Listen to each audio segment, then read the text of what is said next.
Right around the country, the pandemic has changed the way so many Australians work. But just how many of those changes that we've become accustomed to are going to continue? Performance coach Andrew May joins us now. I think what COVID has done, it's fast-tracked 5 years on technology. It's fast-tracked as well. A lot of companies used to say, hey, we have work-life balance. And then when someone says they want to work from home, they get questioned.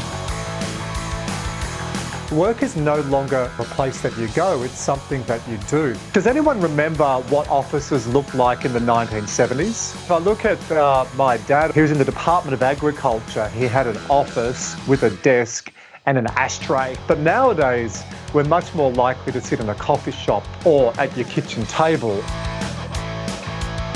Back in 1993, something profound happened that led to this increase, this acceleration in technology. We got email in Australia for the first time. Most people got another inbox. So prior to that, Mum and Dad had one inbox. It was called the mailbox. And nowadays, if I ask most of you, how many inboxes do you have? You'll go, oh, I've got my email, I've got my personal email, I've got social media, LinkedIn, Facebook. Most people now have 16 or 17 inboxes. Crazy, right?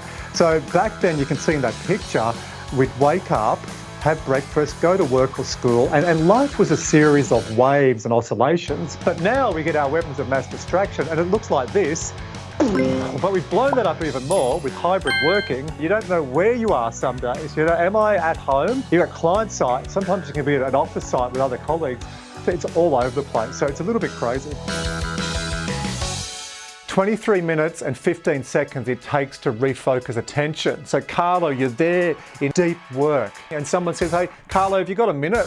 You should say no, because it's going to take me 23 minutes and 15 seconds to get back into flow. 2.5 hours per day accessing unrelated digital content. You check Instagram and think, I'll just have a look at what my friends are doing or how many people have liked that post.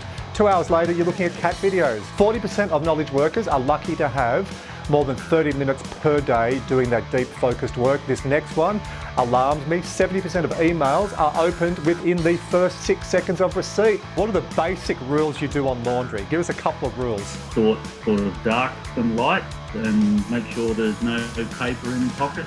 Would you do laundry like this? Oh, socks need a wash, but I'll wash one sock, then I'll go do a bit of work, and then that sock finishes, you wash the other socks, and then you hang them out individually? Or would you batch?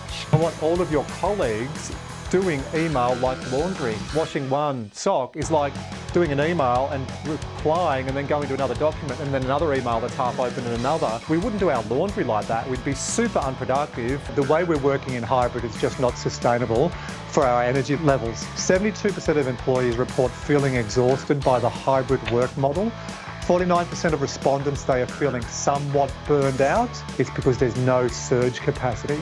Surge capacity is when you have a lull in the system. It's the bouncing the tennis balls. It's my male and female cricketers tapping the pitch. There's rollers that are 3 tons and the groundskeeper rolls the pitch. You don't need to do that with a cricket bat. But when I ask athletes, why do you bounce the tennis balls? They come out of the can bouncing.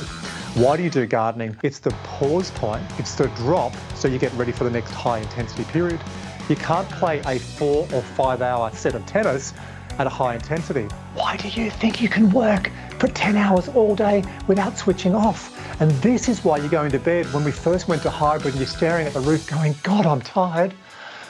And you're still staring at the roof an hour later because your central nervous systems are just buzzing the whole time.